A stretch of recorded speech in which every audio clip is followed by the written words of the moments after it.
Voilà, chers amis, chers camarades, petite vidéo pour revenir sur le passage de Jordan Peterson à Genève en début de semaine. Alors vous avez vu, j'ai déjà fait une vidéo qui a suscité pas mal de réactions et je voulais justement revenir sur vos réactions parce que je les trouve très intéressantes. Alors déjà, je vous remercie pour vos messages sur YouTube ou également en message privé. C'est courtois, c'est argumenté et à ce titre-là, évidemment que c'est très très agréable.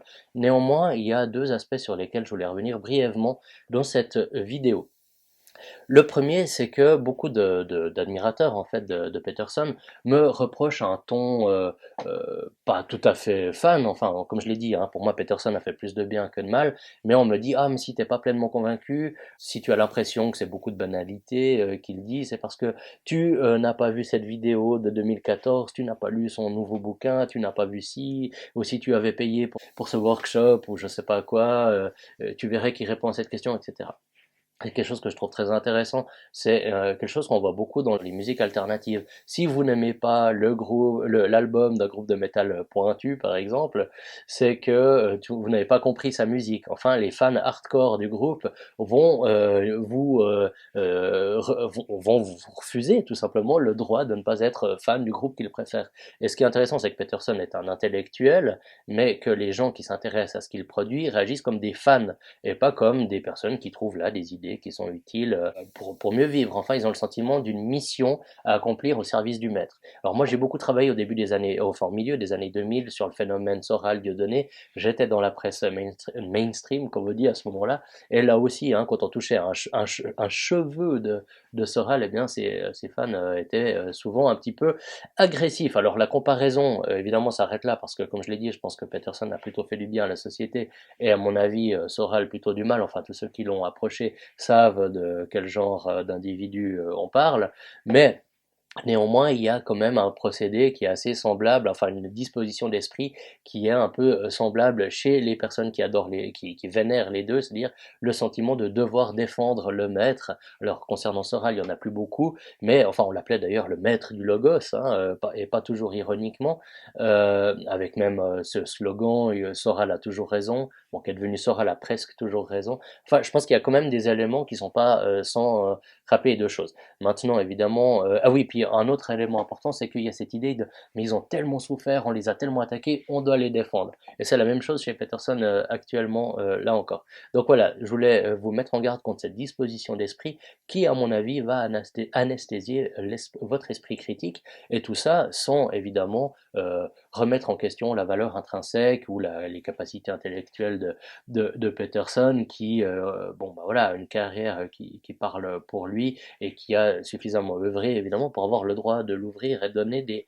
rappels de bon sens. Mais enfin, néanmoins, attention à ces aspects-là. L'autre point est plus philosophique. Moi, j'ai dit qu'à mon avis, le problème de Peterson, c'est qu'il loupait la dimension de l'action collective. Peterson nous dit, sa théorie, c'est en gros, quand quelqu'un lui dit, oui, mais tu nous dis de ranger notre chambre, mais il y a le réchauffement climatique, si je range ma chambre, ça va pas résoudre ces enjeux systémiques. Peterson dit toujours, c'est son procédé rhétorique, j'ai jamais dit qu'il ne fallait pas s'engager, j'ai dit que pour s'engager sur le long terme, il fallait commencer par faire les petites choses à son niveau, etc., etc., etc. C'est des passages qu'on voit assez vite sur YouTube. D'ailleurs, j'avais mis un extrait dans ma première vidéo. Mais ce qui est intéressant, à mon avis, avec ça, c'est que, et c'est en ceci, je pense que Peterson manque le domaine de l'action collective. Évidemment, Peterson n'est pas bête, il voit bien qu'on vit en société, que nos comportements ont une influence sur les autres, etc. Mais je crois que la théorie qu'il applique dans le champ politique est une théorie qui vient du domaine économique, c'est ce qu'on appelle la théorie du ruissellement. C'est-à-dire qu'en améliorant nos comportements individuels, on va améliorer la société dans son ensemble. Ce qui est vrai dans une certaine mesure, mais ce qui n'épuise pas toute la réalité, puisque certains enjeux demandent une action collective, un engagement pour une transformation collective de la société. Or, moi, comme croyant, je pense que ce point d'équilibre a été trouvé dans le christianisme qui à la fois appelait à une transformation de soi-même, mais appelait aussi une dimension communautaire au sein de laquelle on pouvait la vivre. Et Peterson, n'ayant pas la foi, you believe that Jesus rose again from the dead?